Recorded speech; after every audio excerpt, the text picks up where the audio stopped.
What is going on, legends? It's Swifty here, and today we need to have a serious talk about the upcoming Protoskins for Ash and Garuda dropping next month. DE showed them off, the fashion framers are gonna go crazy. I know a lot of you are sitting there and wondering, are these actually worth my platinum or regal ire? At the Swifty Academy, we didn't buy into pure hype, we buy into the logic. Both of these Warframes are absolute monsters in the current meta. We're talking infinite scaling, damage caps, and bypassing armor completely. Today, I'm giving the exact math, the exact breakpoints, and the exact builds you need so that you can prepare right now in May before the update even starts. Garuda is what I call a multiplicative force. While the game is currently flooded with AoE Slop and crutches, well, Garuda relies on pure lethal gameplay loop.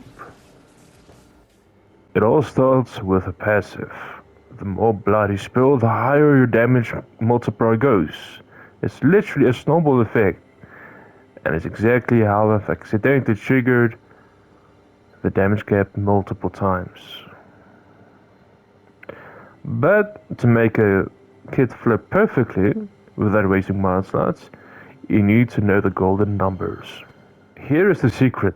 The minimum required ability strength to fully benefit from her entire kit, specifically guaranteeing her fourth ability, Seeking Talents, forces those massive slash procs, is the exactly between 134% and 139%. Do not overinvest in strength beyond this point unless you just want to go overkill. Hitting these breakpoints leaves you build wide open for efficiency and range. Now, let's talk Archon mods. Are they 100% needed? Absolutely not. That's why I don't have another mod slot or mod in this slot here. You can run Garuda perfectly fine without them. However, if you want to turn into a room clearing nuke, slot on something like Blending Talents. I use this specific Archon mod. I want to fourth ability burst into an AoE circle around me rather than one cone. It completely changes her playstyle for high density survival missions. So when it comes to Garuda Prime's Archon mods, I would probably say that if you want an all-rounder build, go for Dreadward. It makes you even more invincible with iframes, with fourth and first ability. It's like a split second or two, but with this, it's even longer by using a fourth ability and first ability and everything. So, yeah, and besides, using blending talents, in reality, yeah, it's good, but it also helps her talents. If you weren't to have a melee equipped, then you can of course mod her talents. And yeah, combo does work on her, so that's why I went for a melee influence build, but I don't really use her talents all that much, so I would rather have a Praetor stat stick for the usual sprint speed and parkour velocity. So again, you can use any Archon mod. You don't actually have to use Archon mod with Garuda in reality, but Blending Talents is there to make her fourth ability spam better, but it also helps her talents to help her with combo. But again, this is the blank canvas. You can use any Archon mod. It doesn't matter if you feel like just running with the talents. Boom, use this or whatever have you. And then Mold Reconstruct helps you and basically heal yourself and everything. So Yeah, that is the build. Archon stretch is not needed. I just have it there because sometimes I'm running a Panzer of Profiler with shock and claws on it, and it helps me regenerate energy, which is very, very nice. Shards. I typically pair her up with casting speed shards. Her animations are a bit long, and getting those casts off faster means you stay alive and keep the multiplier up. Pair her with a solid primer like the Epitaph or Epitaph Prime, and she'll be unstoppable. Now, you might argue and say that her third ability allows you to get energy back. While that is true, I prefer having a constant flow of energy. That's why I have these two purple shards here. One for duration, red, and another red one for ability strength. That's so that we can hit the threshold of 170% duration and 190% range and sit comfortably at 258 power strength. Alright, let's wipe the slate clean and pivot to Ash. If Garuda is a nuke, Ash is a scalpel.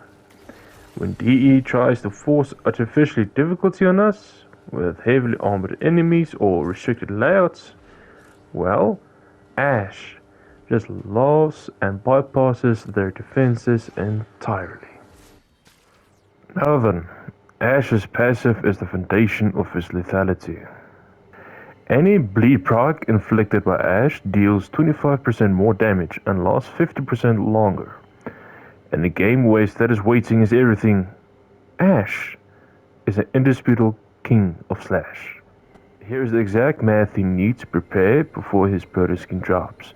If you want to use his Shuriken to completely armor strip with his Agumon called Seeking Shuriken, you need to hit at least between 143% and 145 ability strength. At that specific threshold, you achieve 100% armor strip. Anything under that, and the enemy armor still might get damage. Hit at that 143 and 145 sweet spot, and level cap steel path enemies suddenly have the defenses of a piece of weight paper. Like Garuda, his Archon mods aren't strictly mandatory, but they're highly tactical. Seeking Shuriken is the obvious choice for armor strip. However, since Slash bypasses armor, Seeking Shuriken isn't always mandatory at all. If you're running Blade Storm, then Rising Storm helps that build to combo multiply that instantly. So here's the first build. This is an all-rounder build. If you're running with example melees, then you can use steel charge, but if you're not using melees, then you can just swap that out for growing power. And then I want to introduce my favorite build. This is aimed towards his fourth ability, where we will essentially hit millions of slash procs and just overall do a lot of damage. Now, you're probably wondering how this build works. Alright, we have Archon Aegis, Fast Deflection for as an oops button if we have the shield gate to survive. Now, Steel Charge ironically works similar as a faction multiplier, but it is only for melees. And guess what? Its fourth ability is like a melee. So, how are we gonna benefit from this entire setup entirely? You're probably wondering. So, we have Organic Crepuscular to get extra ability strength and a final critical multiplier. Now, if you look at the Archon mods we're running, Smoke Shadow. It grants us 150% critical chance, crit chance and crit damage. Warcraft 2 butts, you can't go without the other, they are like synergy. And then lastly we have Savage Silence. Silence staggers enemies and leaves them open to finish your damage, which increases it by 300%. Now at the Garuda Prime for this specific setup, you will soon realize that we cannot build for combo. I have done the research on Wiki.